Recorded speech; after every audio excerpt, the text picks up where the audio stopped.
Olá, bom dia.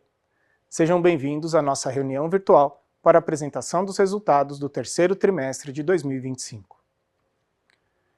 Esse evento está sendo gravado e conta com tradução simultânea para o inglês. To listen the audio in English, press the interpretation button at the lower right-hand side of the screen. O evento será dividido em duas partes.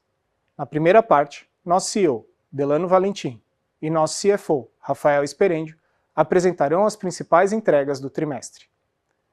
A apresentação, em português ou inglês, poderá ser baixada no nosso site de relações com investidores pelo endereço www.bbseguridaderi.com.br. Na segunda parte do evento, haverá uma sessão de perguntas e respostas, quando analistas e investidores poderão solicitar esclarecimentos adicionais. Retornarei após a apresentação para passar as orientações para quem desejar fazer perguntas. Agora, passo a palavra para o Delano, que se apresentará como novo CEO da BB Seguridade e falará dos principais destaques do trimestre. Delano, agora é com você.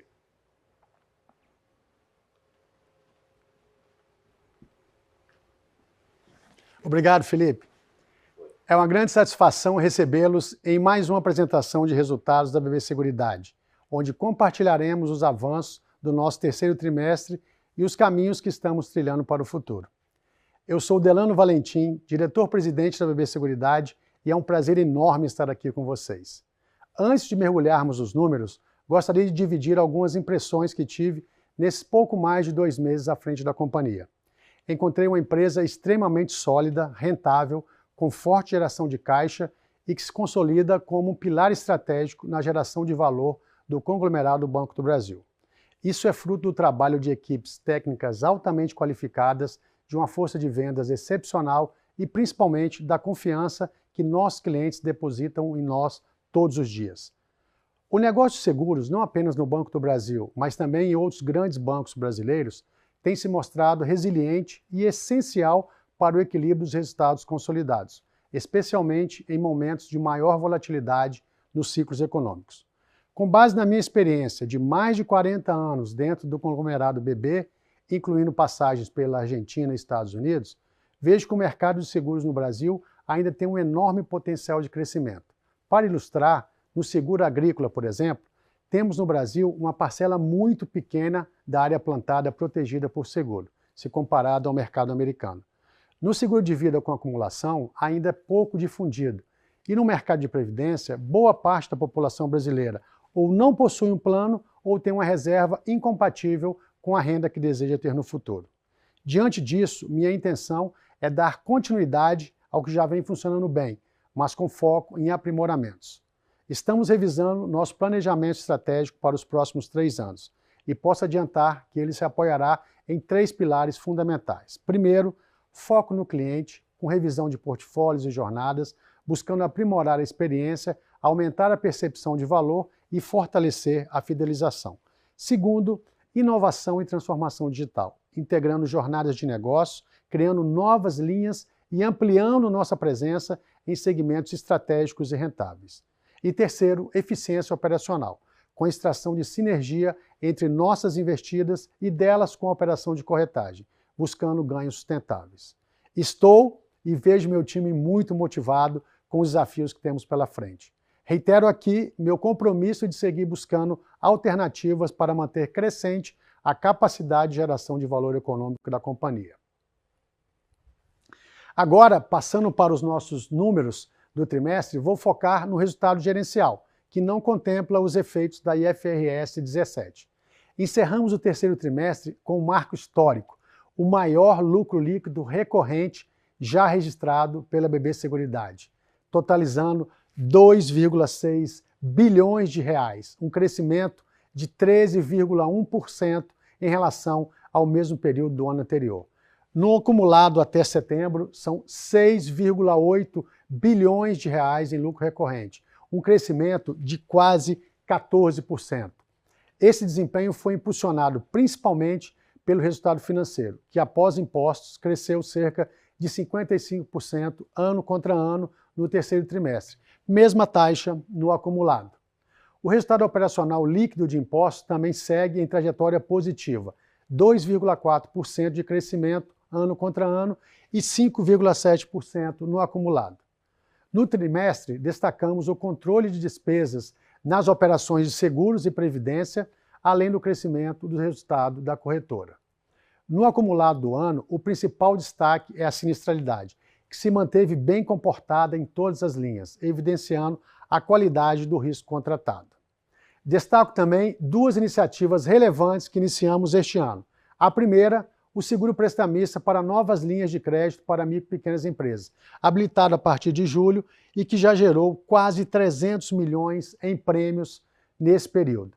O segundo, o seguro prestamista no crédito consignado privado, o crédito trabalhador, lançado no final de março e que já originou mais de 160 milhões em prêmios emitidos. São carteiras novas que ajudam a compensar gaps momentâneos e que ainda têm grande potencial de penetração, gerando oportunidades importantes para expansão à medida que o ciclo de crédito se inverter. Em linha com o que disse no início sobre foco no cliente, já temos indicadores muito positivos. Por exemplo, o nosso NPS ele cresceu 5,1 pontos nesse trimestre. E as reclamações, que já eram baixas em relação ao total de operações, elas caíram 24%. E observamos uma redução de 7% no churn, reforçando a maior fidelização dos nossos clientes. Esses resultados refletem o trabalho consistente de nossas equipes e a confiança dos nossos clientes. Seguimos comprometidos com a geração de valor sustentável e com a construção de um futuro ainda mais promissor para a BB Seguridade. Convido agora o Rafael Esperendio, nosso CFO, para compartilhar os detalhes financeiros do trimestre. Estarei de volta na sequência para a nossa sessão de perguntas e respostas. Muito obrigado. Bom, obrigado, Elando. Iniciando aqui o detalhamento dos nossos números no terceiro trimestre. Nós temos aqui um lucro de 2,6 bilhões para o terceiro trimestre de 2025, crescendo 13% ano contra ano. Tá? A operação cresceu 2,4% depois de impostos, mas o principal destaque desse terceiro tri acabou sendo o resultado financeiro, com crescimento de 55% ano contra ano, contribuindo com 28% do nosso resultado. Aqui, entre os diversos fatores, eu destacaria para o crescimento financeiro ano contra ano, o crescimento de volume, taxa, principalmente por conta de Selic, e redução do custo passivo na Brasilprev por conta da deflação do IGPM. Na próxima página, trago aqui um detalhamento do nosso resultado no acumulado até setembro. Então, do crescimento de 818 milhões que nós tivemos do nosso lucro, 288 milhões vieram de resultado operacional. Tá? Na quebra desse crescimento de 288 milhões de resultado operacional, principal driver aqui, crescimento de 445 milhões de prêmio ganho na Brasilseg, aqui por conta principalmente do carrego, do accrual de receitas de prêmios não ganhos de vendas realizadas no passado, principalmente prestamista. Tivemos outro destaque aqui bastante importante na Brasilseg, vem se repetindo ao longo desse ano, uma redução da sinistralidade, aqui em todas as linhas, todas as principais linhas de negócio apresentaram redução ano contra ano. Por fim, parte disso compensado aqui por um aumento de despesa, que acabou tirando 292 milhões. Financeiro, 530 milhões, isso foi o que o financeiro agregou de crescimento de lucro ano contra ano. Aqui, como eu falei na página anterior, no terceiro tri ano contra ano, algumas daquelas justificativas se repetem para o acumulado. A gente observa aqui 426 dos 530 milhões vieram por conta de volume e taxa média, aqui Selic basicamente. O descasamento temporal, aquele descasamento de atualização do IGPM nos passivos do plano de benefícios definido na Brasilprev, tirou 21 milhões de reais no acumulado aqui. E 125 milhões vieram de marcação a mercado, 8 milhões positivo nesse ano, contra 117 milhões negativos no período de 9 meses de 2024. Detalhando aqui na próxima página o nosso desempenho por operação, começando aqui por operação de seguros. Nossos prêmios emitidos tiveram uma queda de 15% ano contra ano nesse terceiro tri. acelerando um pouco aquele crescimento, aquela variação que nós tivemos, né, de prêmios no acumulado do semestre para 7,9%, principalmente por conta do nosso desempenho de rural. Se nós observarmos aqui nas linhas que têm relevância na composição da receita, a gente observa que vida e prestamista, ambos apresentaram um desempenho melhor no terceiro tri ano contra ano do que a gente vinha observando no acumulado. Entretanto, aqui o desempenho de seguro rural, em especial aqui no segmento agrícola, acabou sendo um pouco pior do que aquele que a gente vinha apresentando no primeiro semestre do ano. Isso aqui fica evidente quando a gente observa prêmio retido, né? Claro que boa parte desse risco no segmento agrícola ele é cedido para resseguro. O prêmio retido ele cai em um ritmo bastante inferior ao ritmo de queda de prêmio emitido. 8% ano contra ano no terceiro tri, 3% de queda no acumulado. A gente olha para a qualidade desse desempenho. A gente tem aqui no terceiro tri, ano contra ano, um aumento do índice combinado, que vem principalmente por aumento do índice de comissionamento. Aqui, função de mix, a redução de participação de seguro agrícola na composição de prêmios. O seguro agrícola é o produto que tem menor índice de comissionamento, acaba que o comissionamento médio sobe ano contra ano. A gente teve uma elevação na margem aqui de sinistralidade e basicamente é um efeito de base de comparação. O seguro agrícola concentrou no terceiro tri de 24 uma redução substancial na provisão de sinistros a liquidar, algo que não se repetiu nesse ano, por isso esse aumento marginal aqui na sinistralidade, a gente olha no terceiro tri. No acumulado, todos os índices aqui se comportando muito bem, elevação de comissionamento aqui também por mix, mas isso reflete positivamente na corretora, sinistralidade caindo ano contra ano, eu mencionei anteriormente, em todas as linhas de negócio, e o índice de despesas administrativas aqui, gerais administrativas, caindo 30 basis points. Financeiro cresce 51% ano contra ano no terceiro tri, aqui efeito de Selic, o volume contraiu na margem, mesma explicação aqui para o acumulado, quando a gente já observa aqui o lucro crescendo 7%, né, no efeito de carrego do prêmio ganho e o crescimento de financeiro. Né. Para o acumulado, crescimento de 13%, mesma explicação, somada à redução de sinistralidade. Passando para a operação de previdência, a gente tem aqui a arrecadação caindo entre 19% e 20%, ano contra ano, e no acumulado, aqui bastante afetada pela incidência agora de IOF nos aportes acima de R$300 mil. Isso tem reflexo direto aqui na captação líquida, né? 4 bi negativa no terceiro tri, 9 bi no acumulado. Resgates aumentou na margem, 20 bases ano contra ano. No acumulado ele vem se situando nessa faixa de 11% baixo. Reservas crescendo 9% em 12 meses. Reflexo direto aqui no crescimento da receita com taxa de gestão. 3% ano contra ano, 2% no acumulado. Ritmo inferior ao crescimento do saldo por conta do mix mais concentrado em produtos de menor risco, por consequência, menor taxa de gestão. No acumulado, ainda um pouquinho mais baixo por conta menor quantidade de dias úteis. No fim, o resultado financeiro tem sido um ano extremamente favorável para a Brasilprev, em especial ali pela deflação do IGPM no período ano contra ano aqui, e tem sido o principal driver de crescimento de resultado, né, de 19% ano contra ano, 19% no acumulado. Na próxima página, a gente tem aqui o segmento de capitalização, um desempenho muito bom, 5% ano contra ano, 9% no acumulado, reservas crescendo 6% em 12 meses, distribuímos R$20 milhões em prêmios de sorteio no terceiro tri, crescendo 42% ano contra ano, já mais 50 milhões no acumulado, alta de 18%. Resultado financeiro bastante robusto, a gente observa um crescimento aqui de 45% por volume e taxa, especial aqui taxa Selic. Aumento da margem financeira aqui em 130 bases. No acumulado também a mesma coisa. E aí o financeiro é o principal motor de crescimento também para o resultado da Brasilcap, é uma companhia que vive essencialmente de resultado financeiro, 31% de crescimento ano contra ano, 4% de crescimento no acumulado. Passando para a corretora agora, 4% de crescimento na receita de corretagem, ano contra ano, 5% de crescimento no acumulado. A gente tem aqui o resultado, né, desse crescimento da receita, ele vem da operação de seguros, né, o accrual de receitas de vendas passadas, que estão passando no resultado agora, e crescimento das receitas vindas de capitalização, que acabaram ganhando espaço das receitas de corretagem advindas aqui da captação de previdência.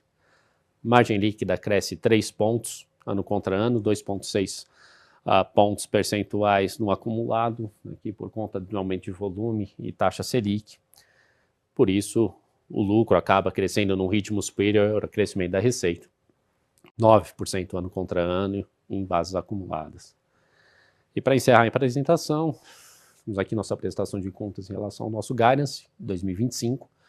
Resultado operacional não decorrente de juros, um intervalo de crescimento entre 1 e 4, entregamos 5,9% no acumulado até setembro. A expectativa é de que esse crescimento convirja para esse intervalo agora no quarto trimestre. Em termos de prêmios emitidos, esperava uma variação de queda de 4% a crescimento de 1%. 9 meses acumulado, chegamos a uma queda de 7,9%. Principalmente, como mencionei ao longo da apresentação, o desempenho, principalmente no seguro rural, ele tem vindo aquém um pouco das nossas expectativas, mas todos os esforços estão sendo empenhados nas demais linhas, onde a gente consegue ter um pouco mais de domínio da situação para trazer essa variação ano contra ano, pelo menos para o piso do guidance. Reserva de P e VGBL na Brasilprev, intervalo de crescimento de 9 a 12, entregamos 9% no período de 12 meses encerrado em setembro. Bom, esses eram os principais itens que eu gostaria de destacar aqui. Me junto agora ao Delano e ao Felipe para a sessão de perguntas e respostas.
Olá!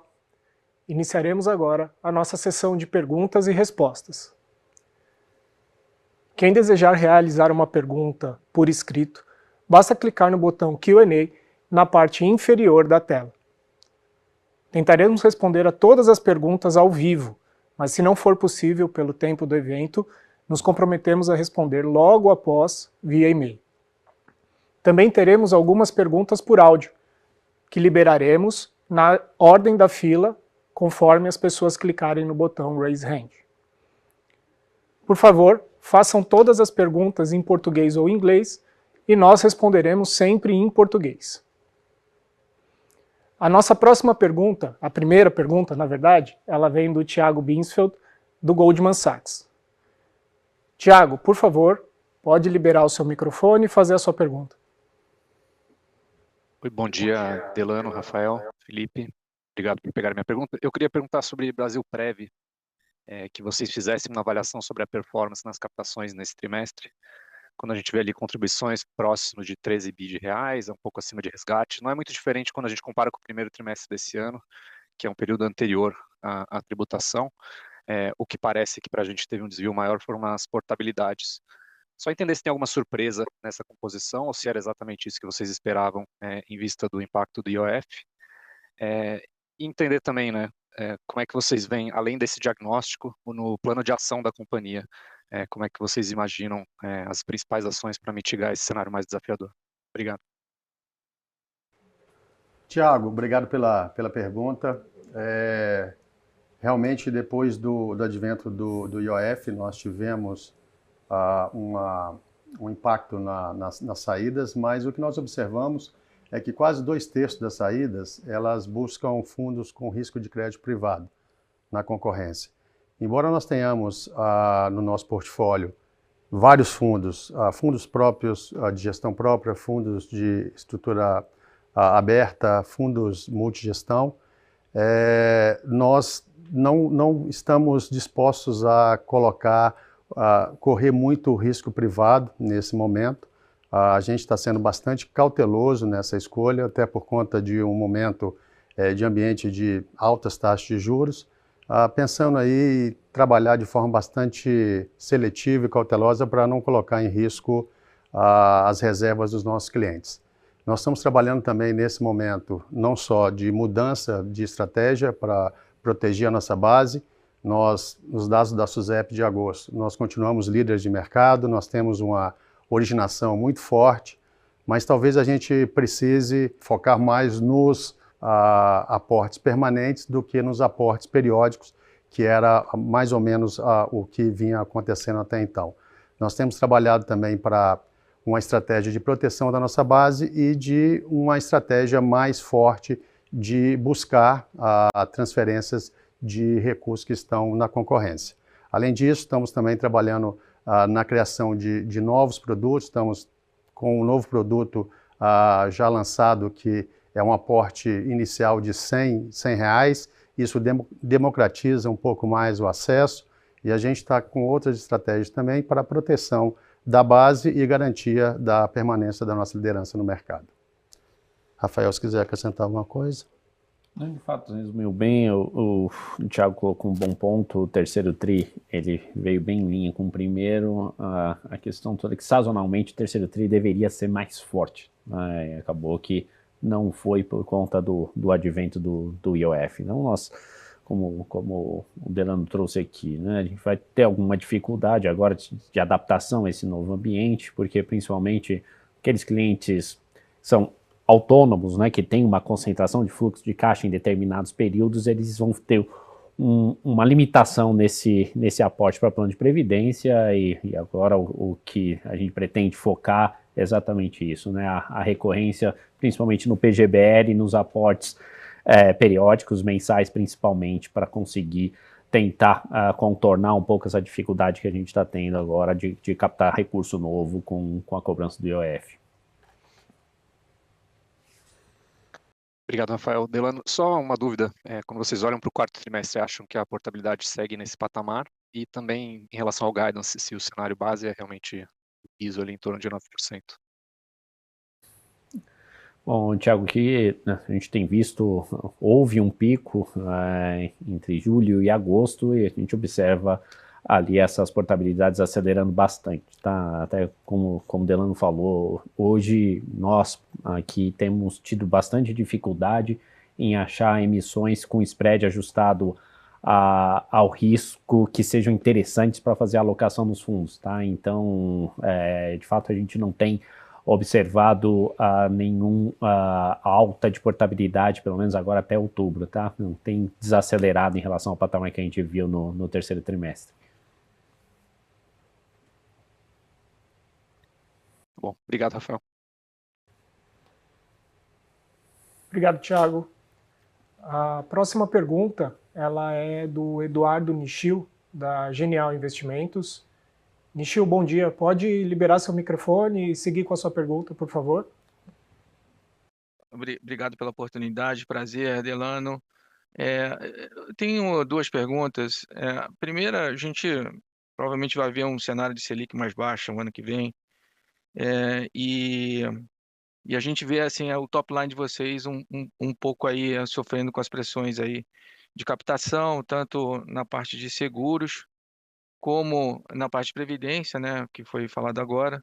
Acho que o IOF atrapalhou, mas além do IOF, assim, vocês, quais as medidas que vocês estão tentando fazer para tornar esses números positivos, né?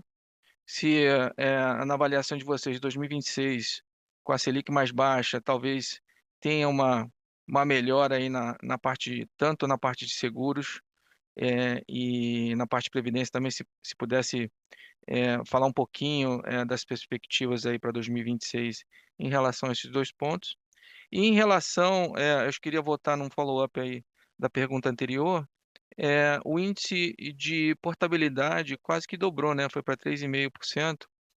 É, se o IOF atrapalhou muito quer dizer, aumentou essa agressividade de terceiros na base da BBSEG, dado que o IOF não é cobrado aí na portabilidade, e se a gente deve ficar com esse mesmo patamar, acho que meio que a pergunta já foi respondida, mas se existe uma possibilidade da própria BBSEG ser mais agressivo em relação a esse item de portabilidade de terceiros. Obrigado.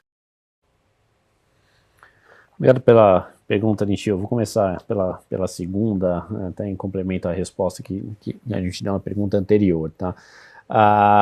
É difícil atribuir o quanto disso veio por conta do IOF, tá? Muito embora as portabilidades saídas que nós temos observado até então, elas vêm de players que são essencialmente focados em portabilidade, tá? Então isso não mudou com o advento do IOF, tá? Agora, atribuir se houve uma maior agressividade ou não por conta do IOF, hoje é muito difícil a gente conseguir quantificar, né? Mas como eu falei anteriormente, em outubro a gente já vê uma desaceleração, essencialmente o que na verdade é driver para portabilidade in and out acaba sendo o retorno dos fundos, tá? E nossa base, como o Delano trouxe, né, e eu mencionei quando eu reforcei, os nossos ativos eles estão essencialmente mais concentrados em título público, que são, né, do ponto de vista de risco, mais seguros do que instrumentos privados, por natureza. Só que, como o mercado é mais líquido, acaba que isso tem um pouco mais de volatilidade no retorno que a gente apresenta para o cliente final, e isso muitas vezes o cliente acaba se incomodando e optando por portar para um crédito privado, que por ser um mercado menos líquido, tem menos volatilidade, muito embora o risco de crédito que o cliente está assumindo seja maior do que no título público, tá? Então, essencialmente, esse é o contexto que a gente está vivendo e esse é o contexto que acabou favorecendo esse aumento de portabilidade no terceiro TRI. À medida que a volatilidade de mercado diminui, e é o que a gente tem observado agora ao longo de outubro, as taxas fechando também são um componente adicional de melhoria, né, para esse ambiente competitivo, a gente viu a portabilidade se reduzindo, tá? Então hoje, assim, com os dados que nós temos de outubro e agora no início de novembro, não estamos vendo o mesmo nível de portabilidade que nós observamos no terceiro trimestre, tá? Com relação à sua pergunta número 1 aqui, nesse contexto agora, né, com a cobrança, a incidência de IOF nos aportes aqui, no ano que vem, né, vão incidir acima de R$600 mil no ano, é um fato inesperado que nós estamos nos adaptando a esse novo ambiente, tá? Dificilmente a gente vai conseguir retomar os níveis de captação que nós fazíamos ali até o ano passado, né? Vai ser um trabalho gradual, como o Delano mencionou na fala dele, de mudança e aumento na composição da arrecadação em planos periódicos, de recorrência mensal, trimestral, que seja, mas isso é um trabalho de longo prazo, né? O que nós temos que fazer agora é um trabalho de ampliação de base, com maior recorrência na arrecadação, para que dentro da conveniência do cliente, né? Tem cliente que não se incomoda em pagar o IOF no aporte acima de 600 mil, cliente que está fazendo planejamento sucessório, e tem cliente do tamanho do patrimônio, os 5% do IOF acaba pesando bastante na arrecadação, e esse a gente vai ter que trabalhar numa frequência maior de aportes, com esse volume mais diluído ao longo do ano, tá? Mas isso é um trabalho, como eu falei, é gradual, demora para a gente conseguir retomar o mesmo nível de captação bruta que a gente vinha tendo até o ano passado. Do ponto de vista de seguros, o que eu traria aqui de visão para 2026, né? a gente observa que, embora não pareça, né, quando a gente olha o comportamento da última linha, parece até que o nosso negócio ele é anticíclico, né, por conta do comportamento do lucro líquido. Mas na essência não é, né, na essência ele é relativamente cíclico, menos do que outras indústrias, né, dentro do segmento financeiro, mas ainda assim ele é cíclico por conta da dependência do crédito. Tá? Então, o que a gente observa esse ano, com uma taxa de juros elevada, foi uma redução da originação. A gente observa ali o segmento rural, com as peculiaridades ali, o prestamista, essencialmente o segmento pessoa jurídica, que tem tido mais dificuldade tanto na originação do crédito novo, como no tamanho do principal, né, de forma que comporte o seguro prestamista embutido ali. Para 2026, eu vou usar o que é premissa hoje, né, já implícita na curva de juros. Né, espera uma redução de taxa em relação a 25, isso por si só deve trazer um melhor ambiente para originação de crédito e inadimplência por consequência, que acaba de alguma forma ajudando, né, a voltar a um patamar mais adequado de emissão de prêmios. Tá? Eu diria primeiramente no prestamista e em segundo momento para o rural. Tá? A gente trabalha hoje para 2026, a gente está dentro do processo de discussão, né, do processo orçamentário, com crescimento praticamente em todas as linhas de negócio, tá? Um crescimento ainda ali na casa de um dígito alto, mas principalmente calcado nessa expectativa de redução de juros em 2026.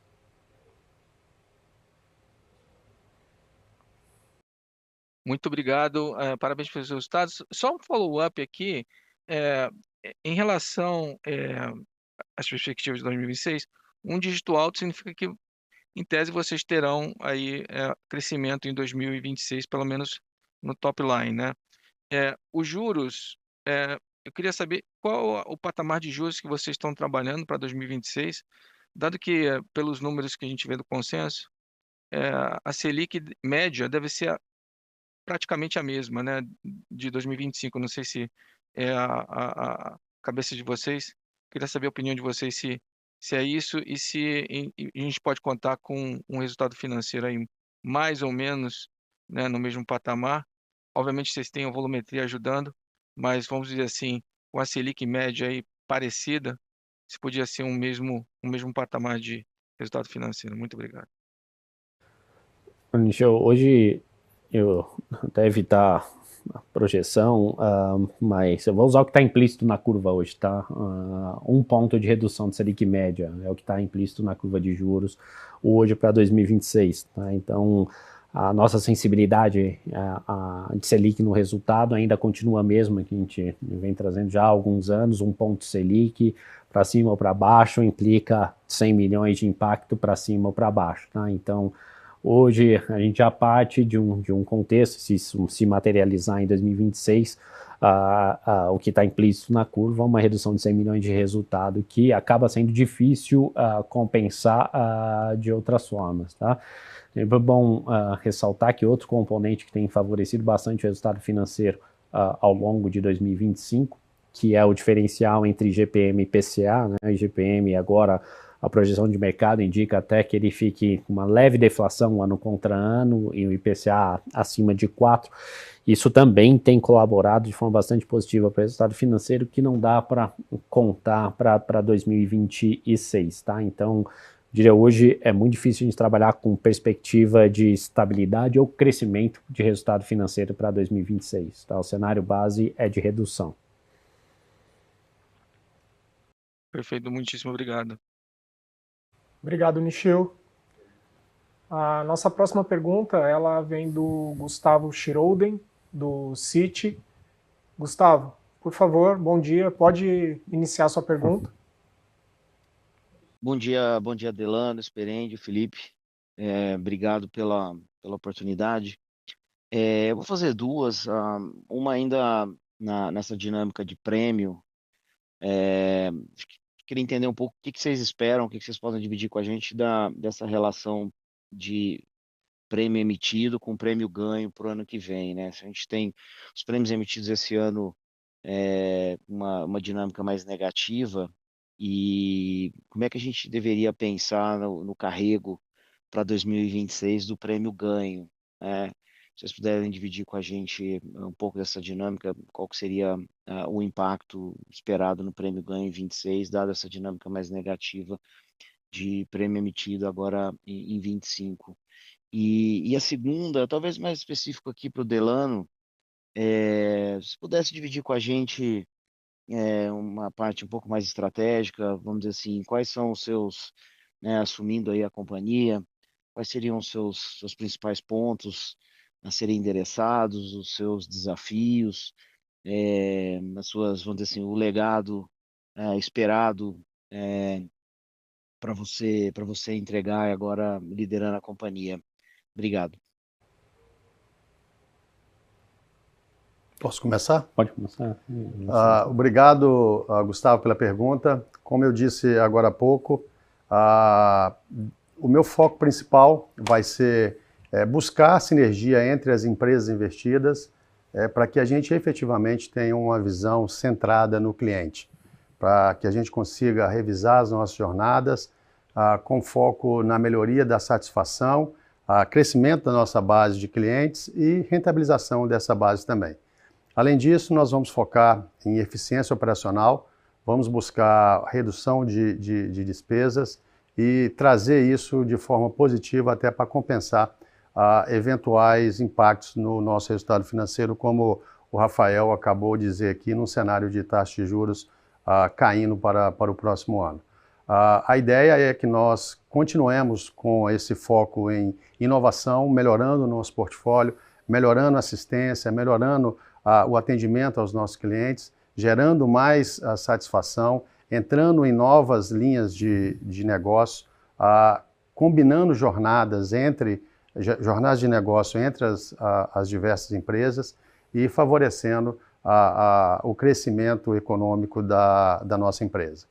Eu acredito que o legado que eu espero deixar é uma empresa que ela não só seja mais forte economicamente, mas reconhecida como a melhor empresa de seguros do Brasil.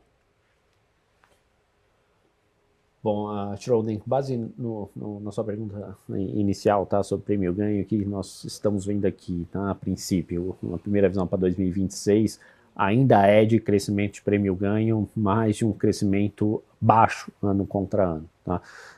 Eu mencionei na resposta anterior, a nossa expectativa de retomada de crescimento inicialmente no prestamista, né, já para 2026, mas como o prestamista ele tem um prazo longo, isso não vai se traduzir em prêmio ganho sendo acruado, tá? Então acaba que isso vai ser resultado que vai ser carregado mais para 2027 do que para 2026. Para 2026 ainda a gente tem um resíduo, vamos chamar assim, né, de vendas passadas ainda para acruar no resultado. Isso gera um crescimento, mas é um crescimento baixo ano contra ano para o ano que vem. Ok, obrigado. Obrigado, Gustavo. Próxima pergunta é do Marcelo Mizarri, do Bradesco BI. Bom dia, Marcelo, tudo bem? Pode abrir o microfone e seguir com a sua pergunta. Olá, pessoal, tudo bem? Obrigado pela oportunidade. Delano, boa sorte aí no novo desafio. Minha pergunta vai em relação à questão do Vida Produtor Rural, né? A gente vê o Vida Produtor Rural, ele foi um produto que penetrou muito, né? Foi um sucesso nos últimos anos, ele está num patamar ainda, mesmo com a queda da emissão, ele ainda num patamar muito alto. E aí a preocupação um pouco é a seguinte, se o produto poderia ser impactado por essa dinâmica um pouco mais difícil do agro, ou se vocês acham que o produto dá para continuar sendo resiliente e manter esse patamar de emissão, né? Olhando um pouco para frente, né? Como que a gente deveria pensar o Vida Produtor Rural nessa dinâmica, tá? E aí uma outra questão, né, também aqui sobre sinistralidade, né? Sinistralidade especificamente também do Vida Produtor Rural, me chama a atenção a diferença que ele vem tendo na sinistralidade em relação ao seguro de vida comum, né? Então, uma pergunta também sobre ele, como pensar a sinistralidade desse produto, né? Ela vem caindo nos últimos anos, nos últimos 3, 4 anos. Que pensar de sinistralidade do Vida Produtor Rural olhando para frente também. Obrigado. Bom, Mizrahi, obrigado pela pergunta. Com relação à sinistralidade, eu vou começar pela sinistralidade primeiro. Ele tem uma sinistralidade mais baixa, tá? Até porque é um produto mais curto do que o vida tradicional e com uma idade média menor, tá? Então ele acaba tendo uma sinistralidade menor. Você observa até que ela elevou ano contra ano, isso explica em parte do crescimento de prêmio emitido, porque nós fizemos uma ampliação da idade máxima, né, de cobertura e de capital máximo protegido, tá? Então a gente identificou ali que tinha espaço para um aumento na tomada de risco, e isso acabou ajudando a gente a conseguir manter um faturamento elevado, apesar da desaceleração ali no seguro agrícola. O que a gente observa no potencial dessa linha mais para frente, né? Honestamente, não acredito que ela fique tão correlacionada ao seguro agrícola, até porque o cliente produtor rural, na média, ele tem uma consciência de proteção superior ao cliente, né, cidadão urbano, tá?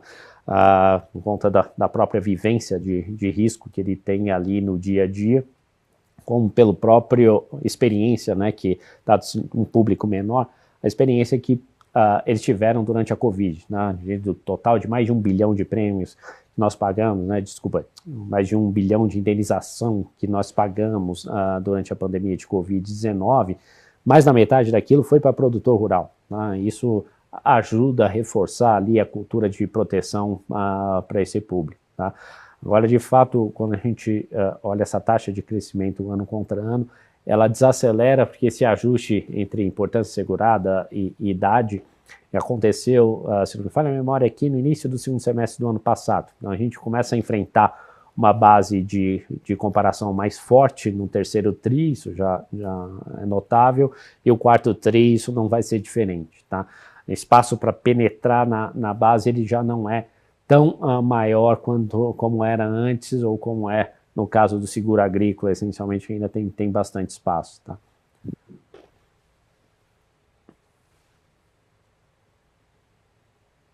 Se fazer uma pergunta aqui sobre a sinistralidade do rural como um todo, né? O que dá para a gente pensar? Realmente esse ano o número foi muito bom. A gente teve alguma reversão, né, no mês de agosto.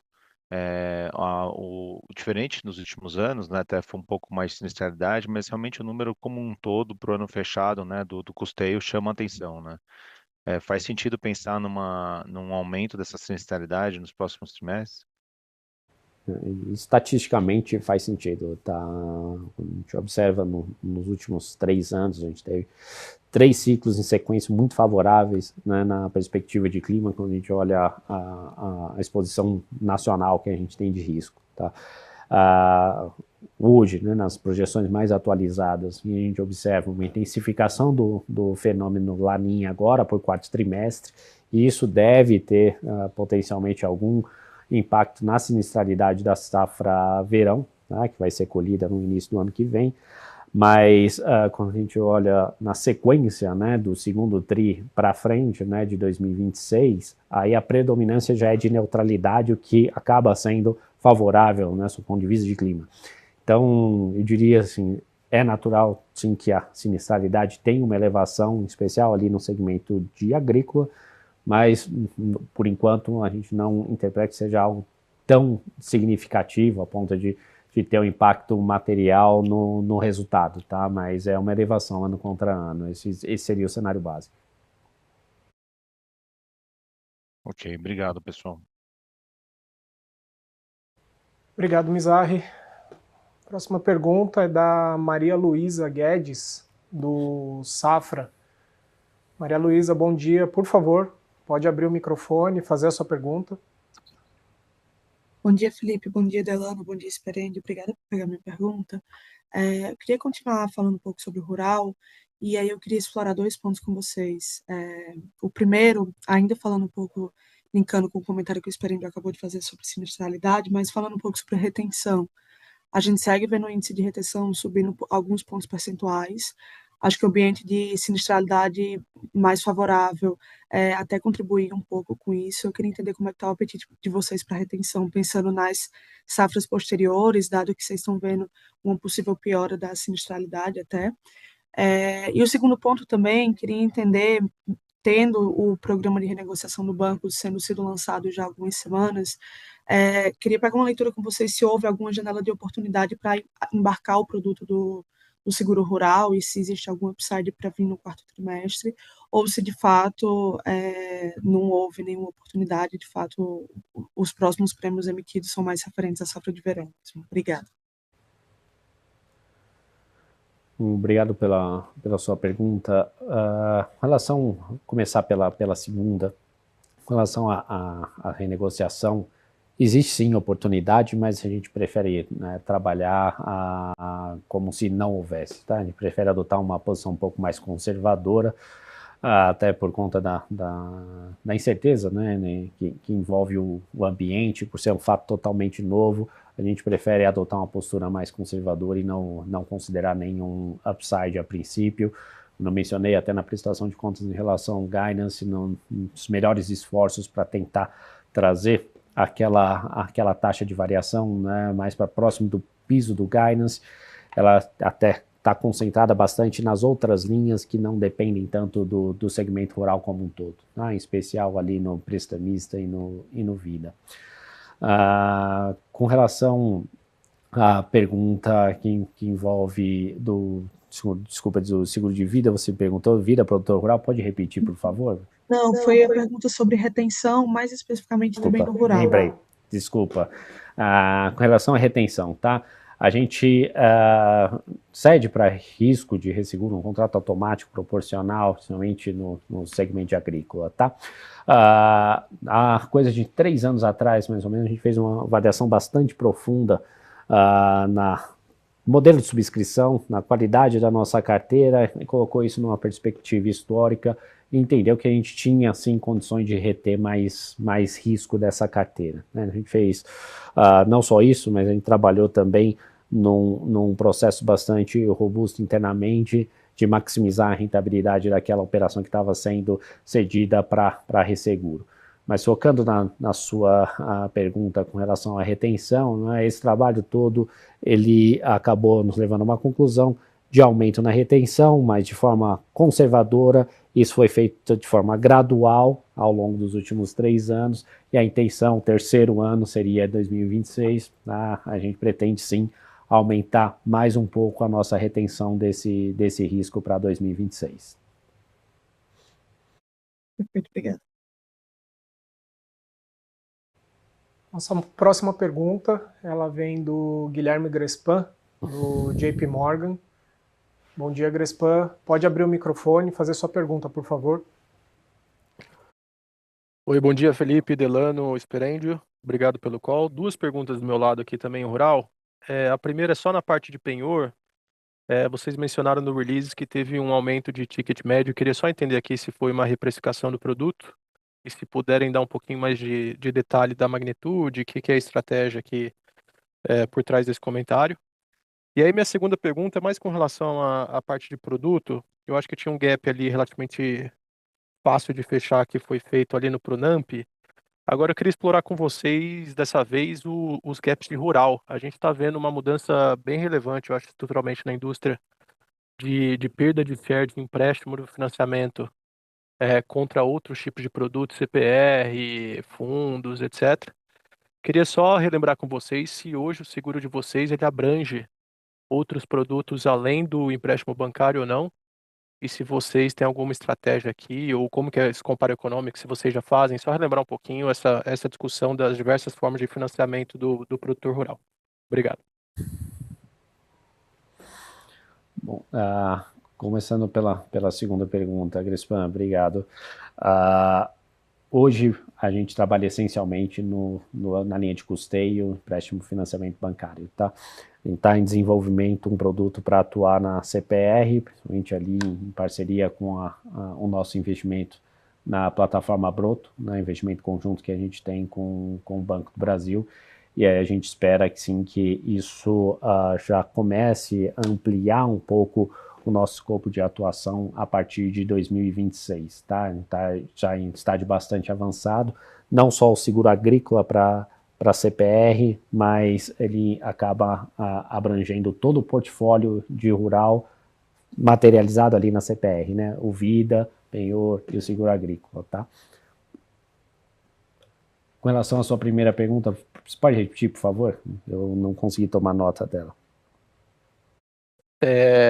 Com relação ao penhor, vocês mencionaram no release um aumento de ticket médio, eu queria só entender se teve uma reprecificação aqui. Teve, isso acaba sendo um processo recorrente que a gente faz internamente, tá? Principalmente a atualização de preço de maquinário, equipamento, teve, mas não, eu diria não foi esse o principal motivo para o desempenho do penhor. Deve ser um aumento na composição de penhor de animais, tá? Aqui também é um campo que a gente tem explorado de forma mais intensa, relativamente novo, tem, se não me falha a memória, aqui 2 anos esse produto, ele até contribuiu de forma até mais relevante para esse crescimento de penhor, tá? Tá claro, obrigado. Obrigado, Grespan. A próxima pergunta, ela é do Pedro Leduc, do Itaú BBA. Leduc, bom dia. Pode abrir o microfone e seguir com a sua pergunta. Obrigado a todos pelo call, bom dia. 2 rápidas. Primeiro, o consignado privado, se a gente já está tendo algum efeito dele dentro do prestamista, ainda cai ano a ano, mas cai menos que o último TRI, ou se já está tendo uma contribuição, se puder nos dar uma ordem de grandeza aqui. E aí outra pergunta também um pouco mais estrutural, né? Não só outros instrumentos aí vai ganhando protagonismo no crédito agro, mas também outros players que não o BB ao longo do tempo. E aí queria entender com vocês como está a busca aí de novos canais para escoar o produto de vocês. Lembro antes que não era tão relevante, mas vocês vinham trabalhando nisso. Se tem algum update aqui, tem alguma coisa que a gente possa já vislumbrar para o ano que vem. Obrigado.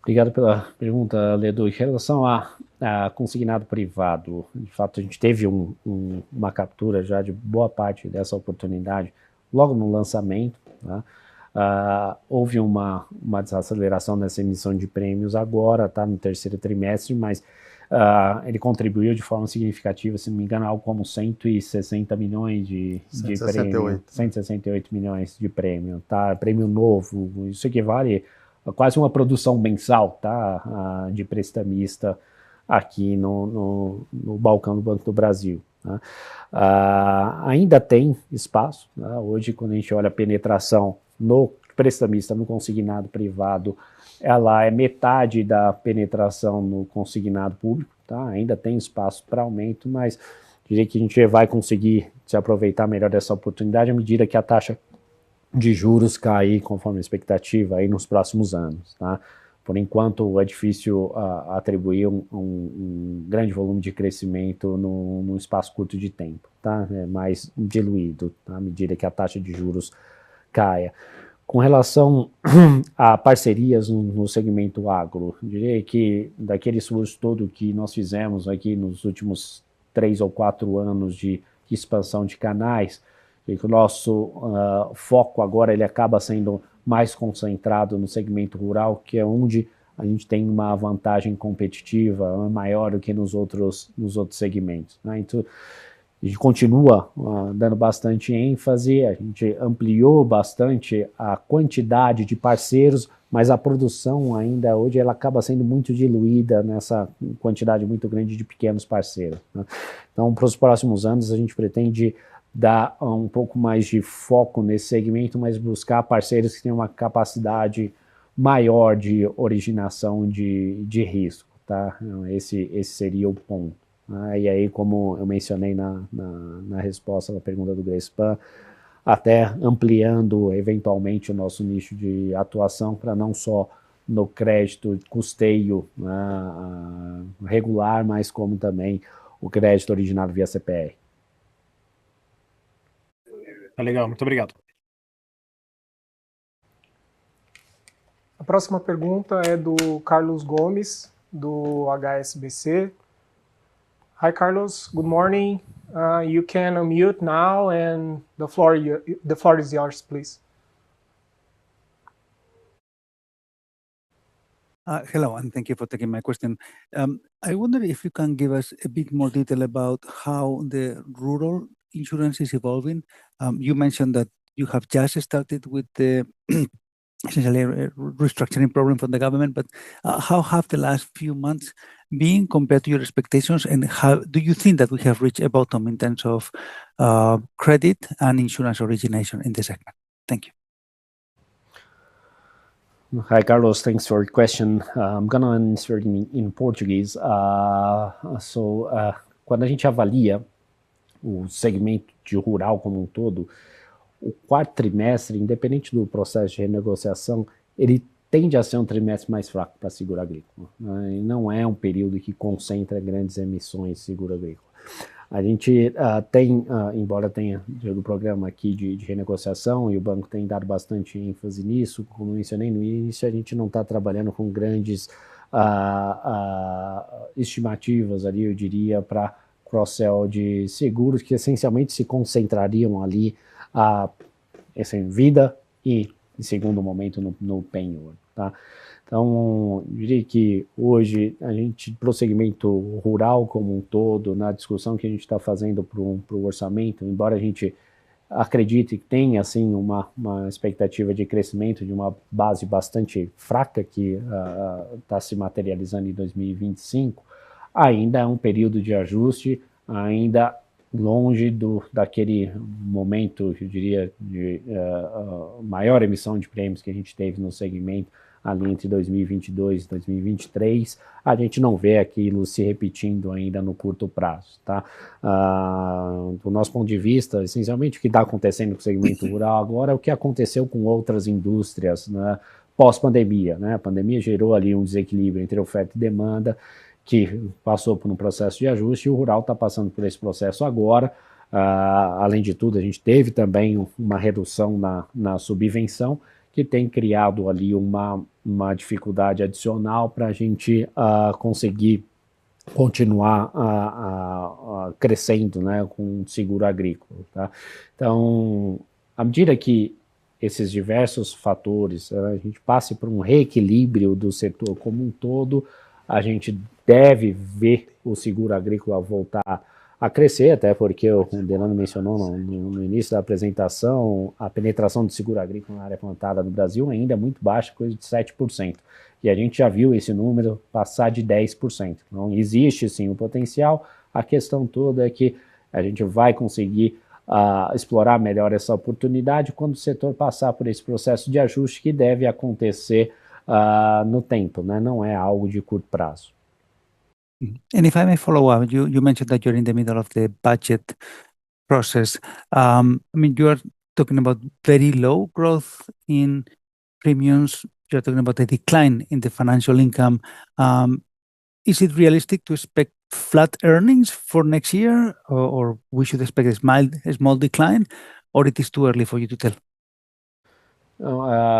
Assim, em grandes linhas, Carlos, é bastante difícil manter o lucro estável ou ter crescimento em relação a 2026.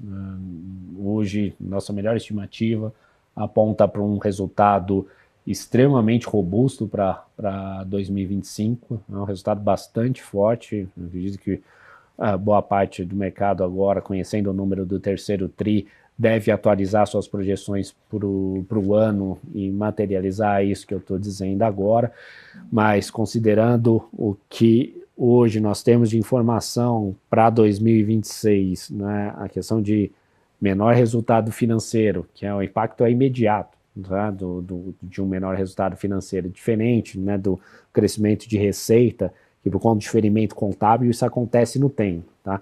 Então, hoje, o impacto de resultado financeiro em uma sinistralidade mais alta, mesmo que seja marginalmente mais alta, tá, é difícil que a gente consiga compensar com o crescimento de vendas justamente por conta do diferimento contábil, tá? Então, hoje o cenário base, nós não trabalharíamos com estabilidade ou crescimento de lucro para 2026. Tá? Muito obrigado. Temos uma última pergunta aqui na fila de quem vai perguntar por áudio, do Antônio Roetti, do Bank of America. Antônio, bom dia. Pode liberar o microfone e fazer sua pergunta. Bom dia, pessoal. Muito obrigado pelo tempo de vocês. Eu queria tirar o foco aqui um pouquinho do rural e olhar para as outras linhas, em especial aqui o prestamista, né? Se vocês puderem explorar um pouquinho mais aqui a dinâmica entre o cross-selling com a PF e a PJ, né? Eu imagino que aqui, como vocês já comentaram em últimos tris, você tem um impacto mais negativo da PJ em SMEs. Então, explorar um pouquinho esse ponto, né? Como que está evoluindo a penetração, porque assim, a gente vê desacoplando de maneira relevante, né? O crédito prestamista, o crédito para SMEs do seguro prestamista para SMEs, né? Então, explorar um pouquinho como é que vai esse tema da penetração e quais são suas expectativas daqui para frente. Muito obrigado. Bom, Antônio, obrigado pela pergunta. A gente avalia o comportamento da carteira de prestamista, né? Ele reflete exatamente o momento que a gente está no ciclo do crédito, tá? E 10 anos depois, não é muito diferente daquilo que a gente viveu em 2015. Eu estou falando na perspectiva da BB Seguridade, tá? A quebra entre pessoa física e pessoa jurídica, a carteira de pessoa física hoje, que nós consideramos elegível para cross-sell de seguro prestamista dentro do Banco do Brasil, é uma carteira com um risco bastante controlado, tá? Uma carteira bastante resiliente, defensiva.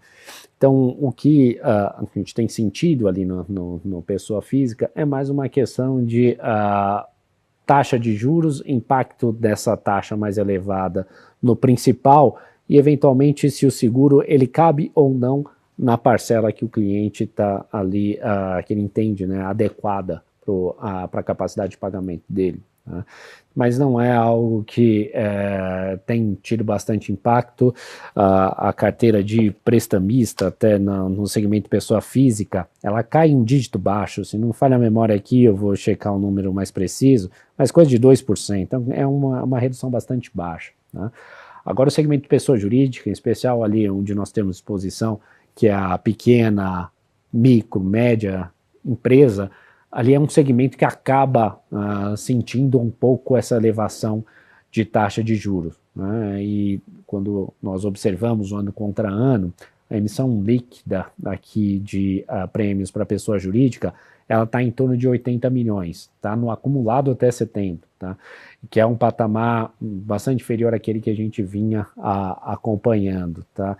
Esse número ele só não foi para o campo negativo por conta do incremento de novas linhas, né, que o Delano trouxe aqui na fala dele, né, nós passamos a operar com Pronamp, PEAC, FGI, e essas linhas trouxeram um novo público que permitiu que a gente conseguisse trazer o prestamista PJ para o campo positivo, tá? Então, essencialmente, a dificuldade maior, assim como a gente teve 10 anos atrás, num momento muito parecido do ciclo de crédito, ele acaba se concentrando mais no segmento de pequenas e médias empresas, tá? É onde a gente tem tido um pouco mais de dificuldade. E aí, como eu mencionei anteriormente, na medida que a taxa de juros caia, esse segmento também é um segmento que responde bastante rápido, tá? Então, deve voltar a contribuir para um patamar mais saudável de originação de prêmios. E aqui no caso das pequenas e médias empresas, você avalia que é o mesmo cenário aqui para que as pessoas físicas, né? Uma questão de a taxa com os juros elevado, né? O preço da parcela acaba não cabendo o seguro. Sim, mas é um público mais sensível, né? Bem mais sensível. Lembrando que o Banco do Brasil, na carteira de pessoa física, ele tem uma concentração muito grande ali em servidor público, tá? Então, a parcela menor do que o do banco, porque tem algumas limitações de idade máxima de cobertura, no INSS. Então, aqui acaba sendo um público menos sensível do que o segmento de pessoa jurídica, tá? Mas a origem é a mesma, a questão da sensibilidade entre os públicos. Tá legal. E se eu puder fazer só um follow-up na pergunta, se não me engano, foi do Scholden, que vocês estavam discutindo a questão do que dá para fazer na agenda estratégica da companhia e foi mencionada uma agenda de eficiência aqui. Tem algum ponto mais em específico que hoje vocês já avaliam que poderia ser feito? Assim, de forma ampla, a gente tem bastante oportunidade de melhoria de produtividade e eficiência operacional das empresas do grupo, tá? Numa variação inicial, a gente tende ainda está tem bastante redundância, né? Isso é algo que a gente não vai conseguir eliminar completamente, dado o modelo que nós temos, né, com diferentes sócios em diferentes linhas de negócio, mas a gente tem sim espaço para melhorar isso, e é algo, como o Delano trouxe, nós pretendemos dar bastante ênfase nisso em 2026, que é uma variável que está um pouco mais no nosso controle. Tá claro, pessoal. Muito obrigado pelo tempo de vocês. Obrigado. A gente vai passar aqui para algumas perguntas que vieram por escrito pela ferramenta de Q&A. Teve bastante pergunta, boa parte delas já foi respondida aqui ao vivo, tá? Então restaram só algumas. Acho que uma que não pode faltar, né, Delano? E para você começar aí com o pé direito, sobre a renovação do contrato com o Banco do Brasil e, enfim, toda essa discussão de contratos que é algo recorrente em todas as reuniões que a gente tem. Obrigado, Felipe. Eu estava até estranhando que não tinha vindo ainda. Dizer que, no momento, nós não temos nenhuma discussão sobre a mesa com o Banco do Brasil sobre a renovação dos contratos. Acredito que ela vai acontecer no momento adequado. Não teria como eu cravar aqui um prazo para que isso aconteça. Não existe uma expectativa que isso aconteça no curtíssimo prazo. Então, assim que nós tivermos encontrado esse momento adequado, junto com o Banco do Brasil, a gente vai dar publicidade disso, mas por enquanto não temos nenhuma conversa nesse sentido. Obrigado, Delano. Mais uma pergunta que também é recorrente, né, sobre dividendos, o cronograma de pagamento de dividendos e, mais especificamente aqui, se tem alguma possibilidade da gente declarar um dividendo extraordinário com base em reserva de lucro. Bom, com relação ao fluxo de distribuição de dividendos, diria, hoje a gente tem assim, um caixa bastante robusto, né, não só no nível da holding BB Seguridade, a holding BB Seguros, como na própria corretora, o que deve permitir que a gente pratique um payout sobre o lucro do segundo semestre maior do que aquele que nós praticamos com relação ao lucro do primeiro semestre, mas a princípio não tenho como cenário base a distribuição de um dividendo extraordinário. Então a gente está ainda avaliando a questão de fluxo de caixa, a gente tem que fazer um bom balanço entre corretora, que tem uma limitação maior para a subida de dividendos em períodos inferiores a semestrais, como dentro da holding BB Seguros e BB Seguridade, até para não ter geração de prejuízo fiscal nessas duas companhias, tá? Mas, diria, hoje, essencialmente, a expectativa é de um payout maior, né, não são ao resultado do segundo semestre, mas não trabalharia com uma antecipação na distribuição de dividendo extraordinário. Obrigado, Rafael. Bom, com isso a gente finaliza a nossa lista de perguntas. Agradecer a participação de todos e passar a palavra aqui para o Delano, para o Rafael, para fazer um encerramento, uma mensagem que desejar. Do meu lado, só agradecer mais uma vez a todos pela participação nesse call de resultados e me colocar à disposição, juntamente com o time de relações com investidores, para eventuais dúvidas que não tenham sido esclarecidas aqui no call. Agradecer a participação de todos, obrigado pela participação, e agradecer também a equipe da BB Seguridade, a todas as nossas empresas investidas e também ao Banco do Brasil, que todos contribuíram para esse excelente resultado. Muito obrigado e tenham todos um excelente dia.